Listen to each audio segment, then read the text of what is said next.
Dude, what the hell? So I recorded the meeting, and I don't know if you guys know this about me, but I am a Mac user. I have been doing the video recordings on this PC that I built recently.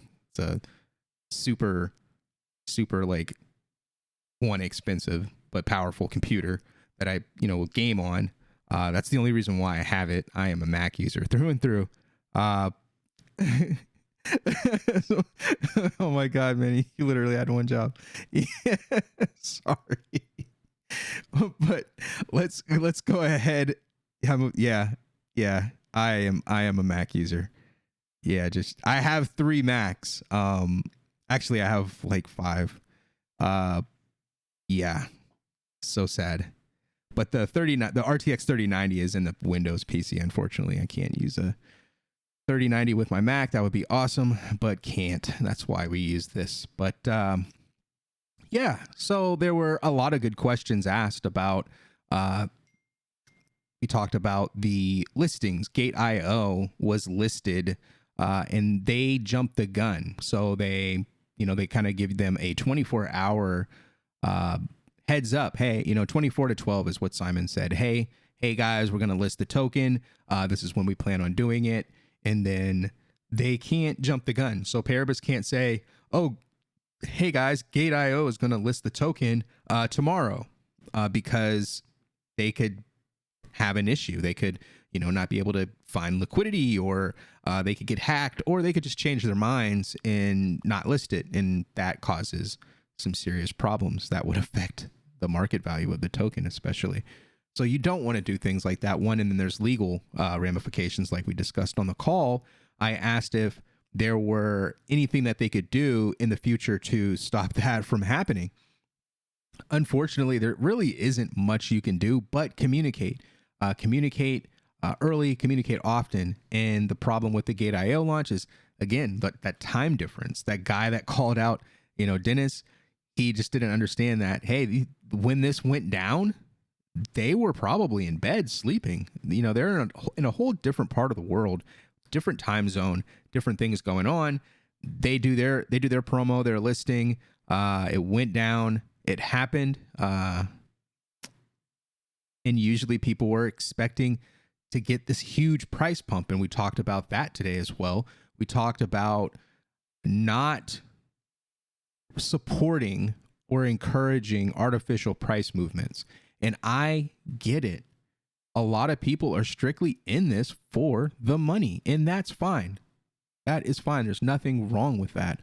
But from the standpoint of the project, the responsibility of the executives and people involved in developing this, they can't do things like that. They can't, especially as token holders themselves, they can't do things that manipulate price in favor of manipulating the project. So developing the project comes first. That's their job. That's what they do.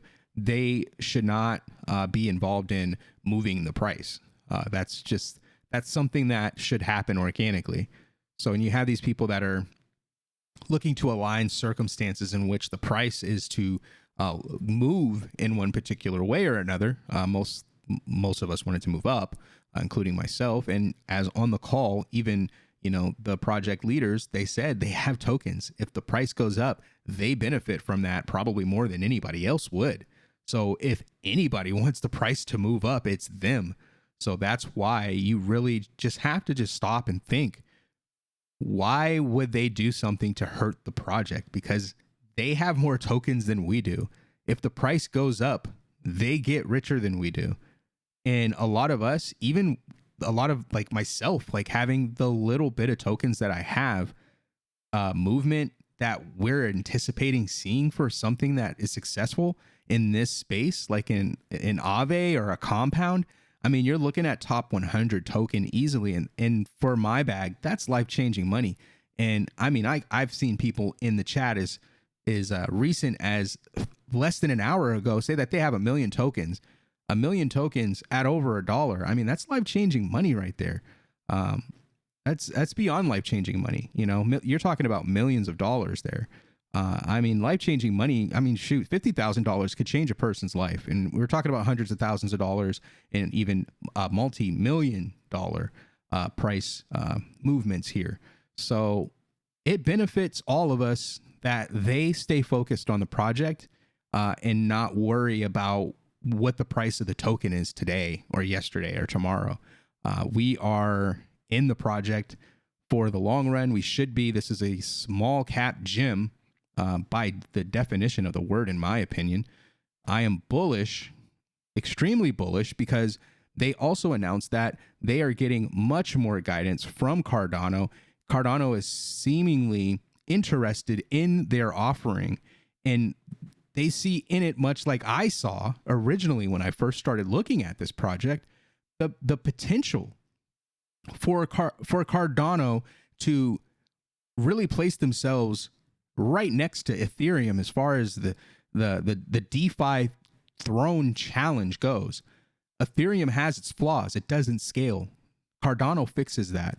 Paribus is going to take advantage of that, and they're going to see success. I truly believe that.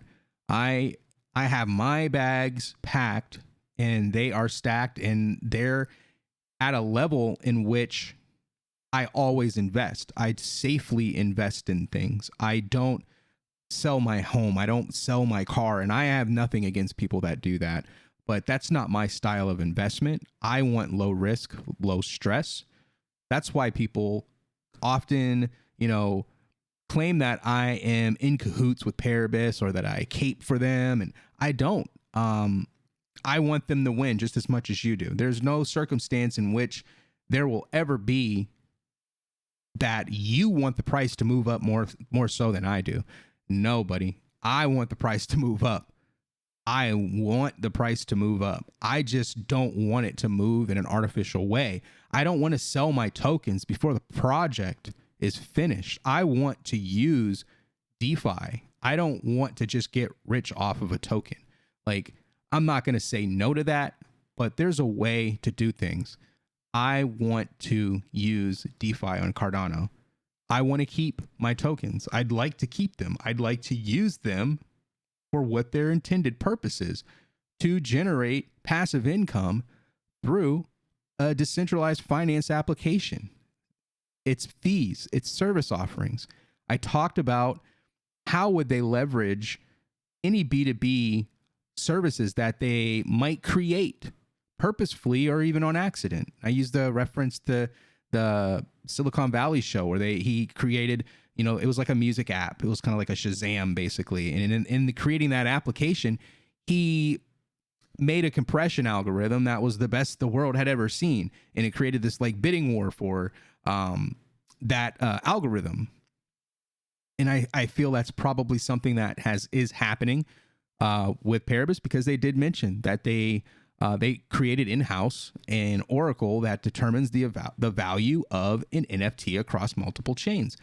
Something like that doesn't exist. They can oracle that data, and they can sell access to those feeds. That will generate income.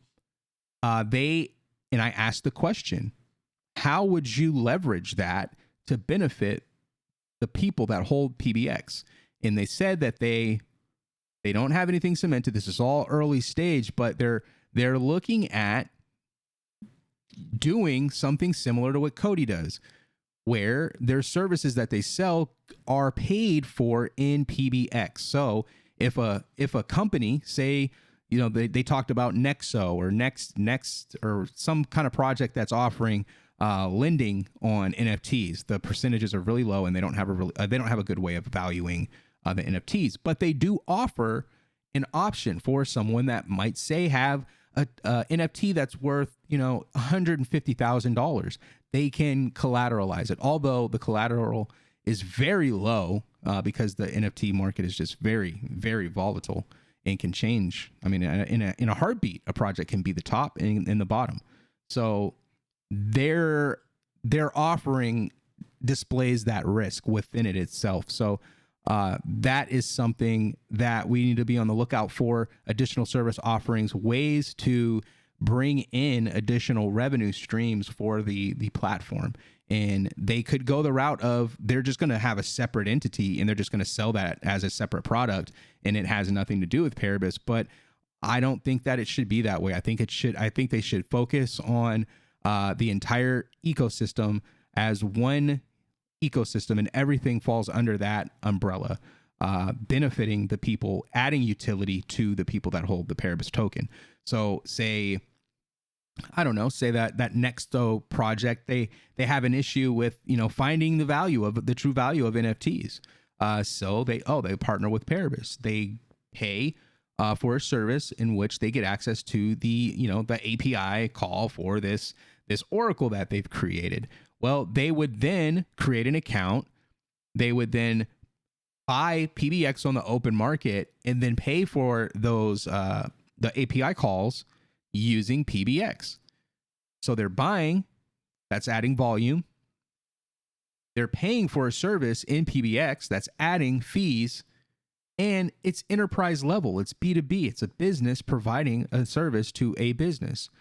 So that has potential to be huge. It could be bigger than the borrowing and lending itself, depending on how good their algorithm is for managing the value, interest rates, repayment time frames on those loans. That this could be big.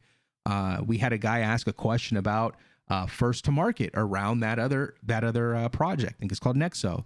And do they see that as a threat? Are they worried about someone else maybe getting to the finish line before them, and whether or not that product is as good, comparable, or seen as inferior? First mover advantage, similar to what happened to Ethereum, is a real thing. You could wind up in a circumstance where an inferior product that just got completed faster takes first place just because they were available to be used. Simon answered that question, I think, pretty good. He's not concerned just because of, the clear holes in that project. And we're not talking down or poking holes in another project, but you can tell when you have two cars pull up to the starting line and one's a Ferrari and the other one is a Daewoo, Laganza, by just looking that, there's probably going to be some problems there.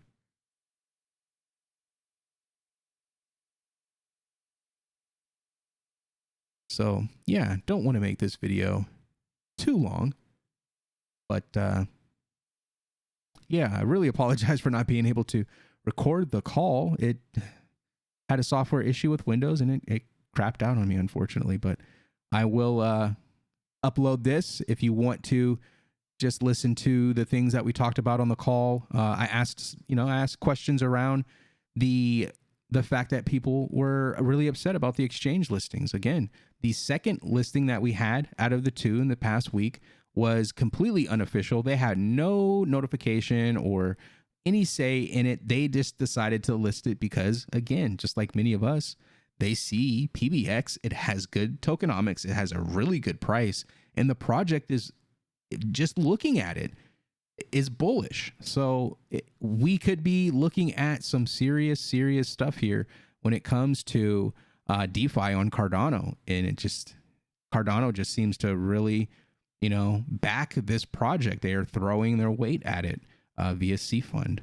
So thank you again for checking out the channel. Sorry about the lack of videos, but dealing with stuff in my life. I am coming through the forest here, and I've made my decisions. I'm here with you guys, and I'm going to continue to make videos, and continue to make content around the crypto space, and I'm going to jump in projects and ask those tough questions, and hopefully we all make it. So thank you again, and we'll see you on the next one.